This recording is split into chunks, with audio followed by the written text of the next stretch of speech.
नमस्कार मैत्रिणींनो, स्वागत आहे तुमचं रेणूच्या ब्लॉगमध्ये। आज मी बनवणार आहे झणझणीत अशी अंड्याची रस्सा भाजी।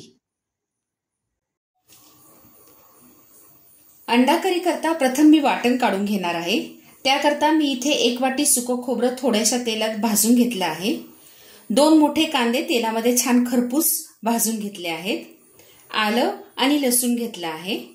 पांढरे तीळ आणि अर्धी वाटी कोथिंबीर। आता मी पहिल्यांदा हे सगळं वाटून घेते। खोबरं, आलं, लसूण आणि पांढरे तीळ हे पहिल्यांदा मी मिक्सर मध्ये बारीक करून घेणार। हे वाटण मी मिक्सर मधून बारीक करून घेतलं आहे। आता ह्यामध्ये मी तेलावर परतलेले कांदे आणि कोथिंबीर घालतीये। थोडीशी कोथिंबीर मी ठेवतीये गार्निशिंग करता। आता मी पुन्हा एकदा मिक्सर मध्ये हे सगळं फिरून घेतीये। मी मिक्सर मध्ये वाटण बारीक करून घेतलं आहे, हे बघू शकता तुम्ही। आता मी गॅसवर कढई ठेवते। मी गॅसवर कढई ठेवली आहे गरम करायला। इथे मी 1 चमचा हळद घेतली आहे, 1 चमचा काश्मीरी लाल मिर्च पावडर घेतली आहे आणि 2 चमचे कांदा लसूण मसाला घेतला आहे। आता इथे कढई गरम झाली आहे। मी गॅसवर कढई ठेवून त्यात 2 चमचे तेल टाकलं आहे। आता त्यामध्ये मी कांदा लसूण मसाला घालते, लाल तिखट घालते। ह्याने काय होतं, भाजीला छान तर्री येते। लगेच त्यामध्ये मी मसाला घालते, नाहीतर तो मसाला जळून जाईल।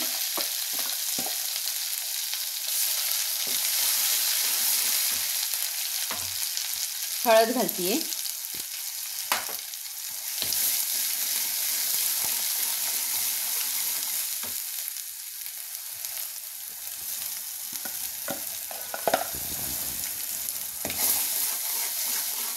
आता हे आपल्याला बारीक गॅसवर छान परतून घ्यायचंय। ह्याला तेल सुटेपर्यंत आपल्याला परतून घ्यायचंय।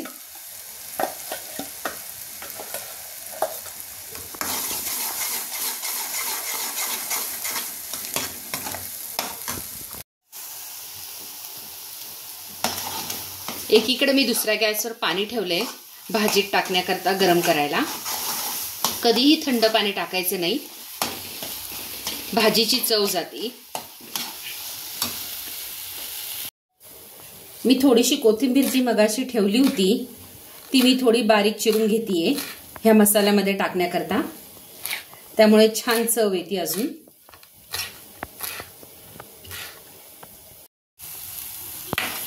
हे बघा, मसाला छान परतला जातोय आणि एकीकडे आपलं पाणी सुद्धा गरम होतंय। ह्याला बाजूने तेल सुटलं की आपण हे पाणी यात घालणार आहोत।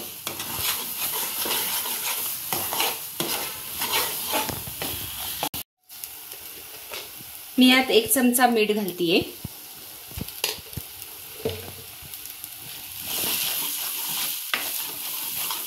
हे बघा, आपला मसाला छान परतला गेलाय।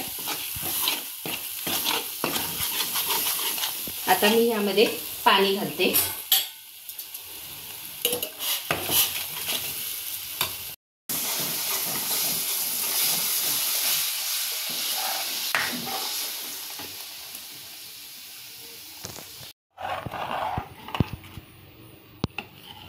आता मी ह्याला एक उकळी येऊन देणार। मी आता ह्याला दुसऱ्या गॅसवर ठेवतेय। मगाशी आपण ज्या कढईमध्ये कांदा आणि खोबरं भाजलं होतं त्याच कढईमध्ये मी थोडंसं तेल घेतेय।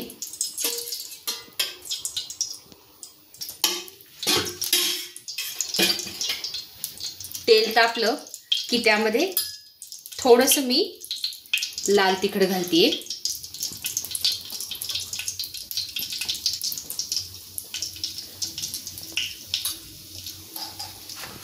आणि मी जी अंडी उकडून घेतली आहेत ती मी आता ह्यामध्ये सोडतीये एक एक करून।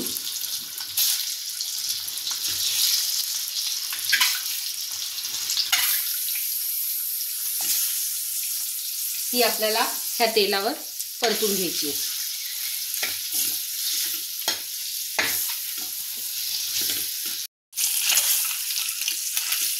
हे बघा, ही अंडी छान तेलामध्ये भाजली गेली. आता ही अंडी मी या रश्श्यात सोडते.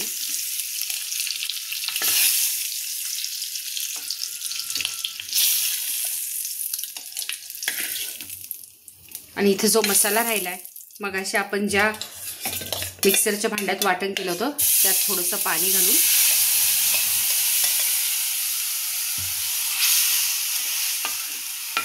हे पाणी आता मी त्या कढईत टाकणार आहे.